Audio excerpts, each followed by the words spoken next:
Craigslist is pretty straightforward. There are a handful of pro tips that can save you time, money, and a lot of frustration.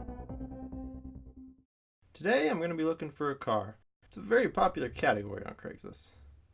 People prefer to filter by owner because the site's pretty flooded with dealers. So, by owner, you'll see a lot of listings. It's pretty overwhelming.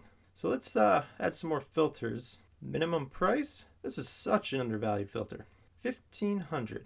This will weed out a lot of junk and also those listing cars for like $1 or no price at all. F those people. We don't want to support them. For max, I'm just gonna put 3,000 because hard times. Okay. Oh yeah, that's much better. But still a lot here, so feel free to keep going with these filters. I'm gonna put sedan, but yeah, whatever your heart desires, just search. Now the key when searching, discriminate. Yep, this is one of those rare times when it's perfectly acceptable. If people have ugly looking and poorly written ads, f them. Plenty of fish in the sea. I mean, just going by the thumbnails alone, I mean, look at this pic. Trust me, it won't even be worth clicking on, but let's do it anyways. Yep, total crap. There's so many red flags you need to look out for in Craigslist ads. First is the pictures. Besides just poor thumbnails, maybe the pictures are too small. Low resolution, poor composition. Is the item dirty in the pictures? Oh, here's my personal favorite with car pics. Covering up the license plate. This is an instant f***ing no for me. I mean, if you're dumb enough to think it matters, I can only imagine the other dumb things you've done to the car. Another big red flag, poor grammar. Avoid the slang, lack of punctuation, spelling errors. Maybe it sounds too good to be true. Avoid all that puffery and salesman lingo.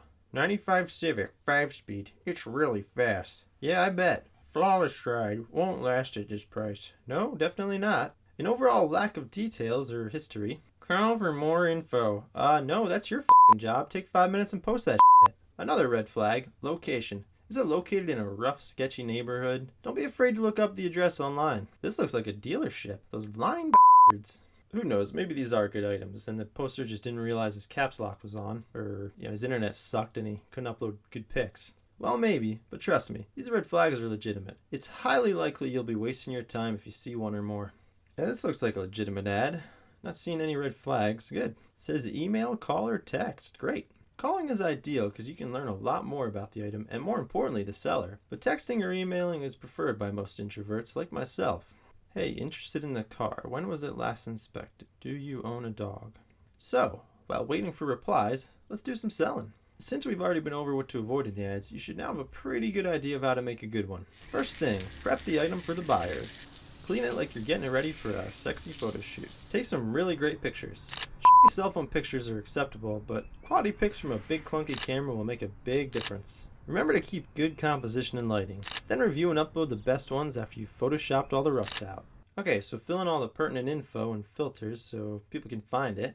Give some history and details about the car, but don't be too overwhelming. Of course, keep a professional and formal tone with proper grammar. You don't have to give your exact address, but try to be a little specific. Just saying it's in like Los Angeles, go f*** yourself. Contact info is tough because sadly there isn't much you can do to avoid the ever dreaded spam. Some people will write out their number or only use an email address. It may help, but it's such an inconvenience to the buyer, it's a lose-lose situation. Fortunately, I already get a load of spam at this number, so I'm going to go ahead and just post it. Text, call, email. Great. Finally, the price. Just do some researching and see what similar cars are going for. Now, a great tip is decide how much you want, then ask a few hundred more. That way, when you inevitably receive offers from buyers, everyone wins. Okay, this shit is up. Now just wait. Alright. Hello. Hi, this is Chris from Credit Card Services calling about you. People's biggest concern about Craigslist is safety from scams and being murdered. Ultimately, all you have to do is use some common sense. Be skeptical of anything that sounds unauthentic or too good to be true. Hey, calling about the car. Nope, sold that a while ago. Well, then delete the ad, you f***. Once you've talked to the seller, set up a time and place to meet and go for it. So, on my way to see a few cars. Don't forget to look up the neighborhoods you'll be going to and dress accordingly for them. This way the seller can better relate with us and build a... Hello. Hello and congratulations. You've been randomly selected to receive... Okay, there it is. This must be it. Yikes. Okay. Once you've arrived, take some time to look over the car. First impressions are important. Is it similar to the ad? It looks okay. Or so far off, you can't be f***ed. Wow, f*** that shit. No thanks. Hey, is this the, car? Yeah, you got the money? Yeah? You better give me all you got, I'm f***ing you up. Whoa, just take it easy, I got it. Right? Here, yeah, bitch. The seller will inevitably start telling you how great the item is. Yeah, it runs good. Put new control arms in the front. Has a 3.0 liter. And they'll likely give you some bull sales pitch, like, You know, they only made like 5,000. It's pretty rare. try not to listen. This was the most sought after model here. The 2.3. Does anything bad stick out? Be discriminatory. Jump at every opportunity to point out the car's flaws. Looks like a scratch right here. Take it for a test run.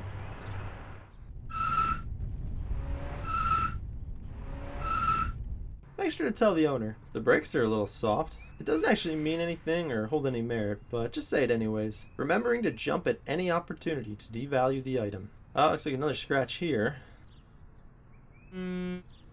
I will buy car. Please can you will wire payment. Give me account number. No. Kill yourself. So how do you know it's a good deal? It's tough. There's a countless number of variables in deciding if something's a wise purchase. That's why many recommend you bring an expert along with you. For me, that's an older sibling, who happens to be a mechanic. Well, I don't think so. This is a good deal. So there you have it. If you're not interested, kindly tell the seller, no thanks. It's pretty common to blame a significant other. I have to ask my wife. I know how that is. Everyone has their own approach to negotiating. The key is to show as little interest as possible. I usually say something dickish, like, so what's the lowest you'll go? Note my posture. Trying to subconsciously intimidate the seller. Legs spread, arms crossed, widening my stature. Oh, I suppose I could do 2,500 cash.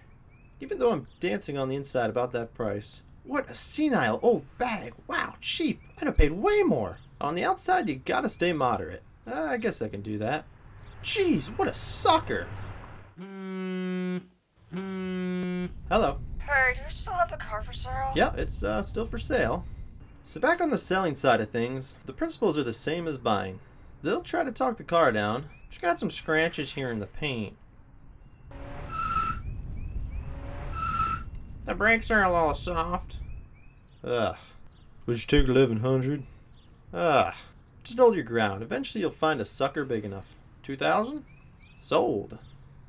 So as you can see, Craigslist is a lot of work. Probably more than it's worth, and we should just go to the dealer. I don't know. But with this guide and lots of patience, you too can snag a great deal like I did.